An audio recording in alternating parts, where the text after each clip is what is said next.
पास एक date fund होना चाहिए कि अगर आपके पास कोई काम ना हो, किसी कारण से अगर काम पर ना जा पाए, किसी तरह से अगर हम धन की उपार्जन ना कर पाए, तो कम से कम 6 महीने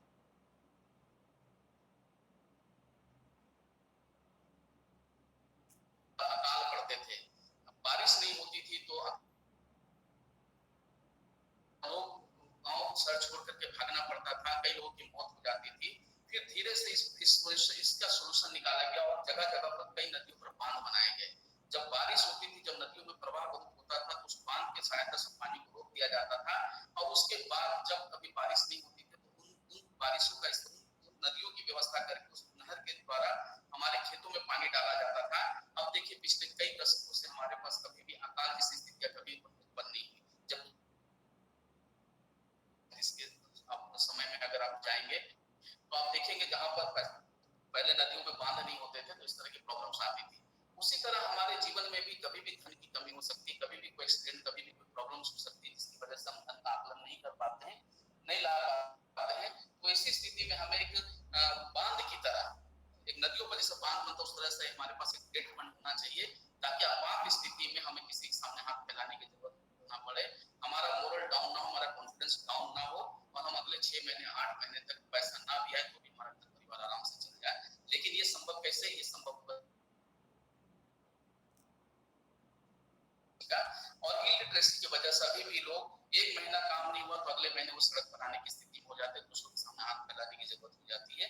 ये ना हो, इसके लिए फाइनेंशियल लिटरेसी की जरूरत है, इसके लिए पैसों की जरूरत नहीं है। 8वीं चीज है lake of clearly defined financial, स्पष्ट रूप से परिभाषित वित्तीय लक्ष्य का अभाव होना। हमारे जीवन में कोई वित्तीय लक्ष्य नहीं, क्योंकि हमें लगता है कि अभी जैसी कमाई चल रही इसी में कुछ कर लेंगे, उनका कोई प्लानिंग नहीं होता है, और नई प्लानिंग होने की वजह से कभी वो अपने लक्ष्य को हासिल नहीं कर पाते हैं। लोग ऐसे ही करते हैं, जब जो होना होगा तो हो जाएगा, इनकी भाषा ऐसे ही होती है।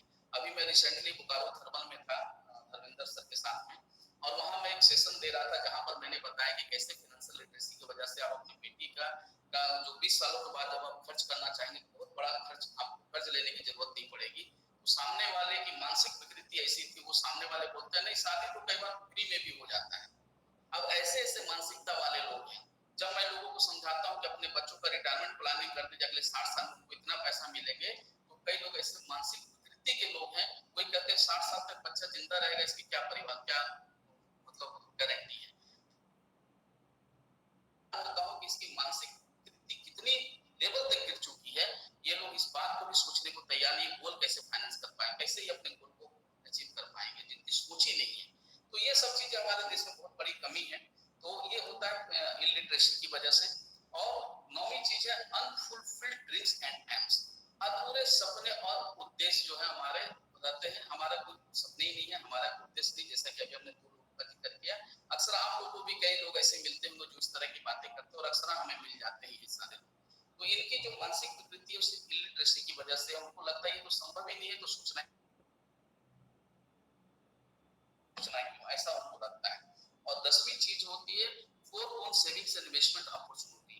ये जो लोग होते हैं जिनमें फाइनेंशियल इलिटरेसी होती है, वो बचत और निवेश के अवसरों को नहीं समझ पाते हैं, वो छूट जाता है उनके जीवन से, वो समझ ही नहीं पाते कि हमारे पास अपॉर्चुनिटी है, इसका कैसे हम बचत और निवेश करके हम इसका इस्तेमाल कर सकते हैं। तो ये 10 कारण है इलिटरेसी की वजह से जो ये प्रॉब्लम्स होती है, और ये प्रॉब्लम को खत्म करना है तो हमें फाइनेंशियल लिटरेट होने की जरूरत है। अब बेनिफिट्स ऑफ फाइनेंशियल लिटरेसी की जब हम बात करते हैं तो इसमें सबसे पहली बात क्या आती है कि अगर फाइनेंशियल लिटरेट है तो हमें क्या क्या फायदे हो सकते हैं। सबसे पहला फायदा ability to understand and effectively apply various financial scheme.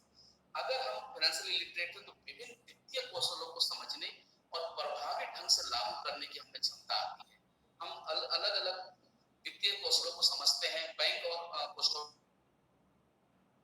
सारे अच्छे चीजों को समझ करके प्रभावी ढंग से अपने जीवन में हम हासिल करने की क्षमता हम रखते हैं। दूसरा able to analysis risk and opportunity. जब हमें फाइनेंशियल लिटरेसी होती है तो हम इस लायक हो जाते हैं कि हम जोखिम और अवसरों का विश्लेषण करने में सक्षम होते हैं और सही डिसीजन लेकर के। तीसरी चीज है मिनिमाइज फाइनेंशियल रिस्क। देखिए रिस्क हर जगह पर है, लेकिन यहाँ पर जब हम फाइनेंशियली लिटरेट होते हैं तो हम अपने रिस्क को कम कर सकते हैं, अपनी फाइनेंशियल जोखिमों को, वित्तीय जोखिम को कम कर सकते हैं, जिससे हमारा कम से कम नुकसान या नहीं के बराबर होता है। चौथी चीज के फायदे क्या है? Manage personal finance, budgeting and investment. अगर हम फाइनेंशियली लिटरेट होते हैं तो व्यक्तिगत रूप से हम वित्त, बजट और निवेश का प्रबंधन स्वयं करना सीख जाते हैं। मैं हर बार लोगों को एक ही बात बताता हूँ कि आपकी फाइनेंशियल प्लानिंग आपसे बेहतर कोई नहीं कर सकता, क्योंकि पैसा कमाने का दर्द आपको पता है, सपने आपके हैं, गोल आपके हैं, लोग रास्ता बता सकते हैं, करना आपको है।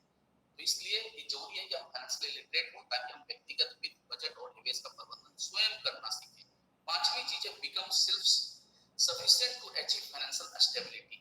अगर हम फाइनेंशियली लिटरेट होंगे तो वित्तीय स्थिरता प्राप्त करने के लिए और आत्मनिर्भर हो सकते हैं।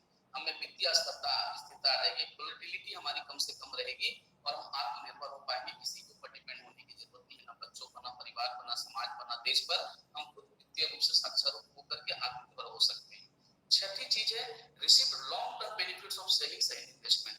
अगर हम फाइनेंशियली लिटरेट होंगे तो बचत और निवेश का दीर्घकालीन यानी कि लंबी अवधि का लाभ भी हम प्राप्त कर पाएंगे, और ये हमारे लिए बहुत ही जरूरी है। सातवीं चीज है क्लियरली डिफाइंड फाइनेंशियल गोल। अगर हम फाइनेंशियली लिटरेट होंगे तो वित्तीय लक्ष्यों को स्पष्ट रूप से परिभाषित कर सकते हैं और उसको अचीव भी कर सकते हैं। जब हमारा लक्ष्य स्पष्ट नहीं है तो हम उसको अचीव कैसे कर पाएंगे? इसके लिए जरूरी है कि हमें फाइनेंशियल लिटरेट होना है। आठवीं चीज है fulfil your our dreams and aims through proper financial planning.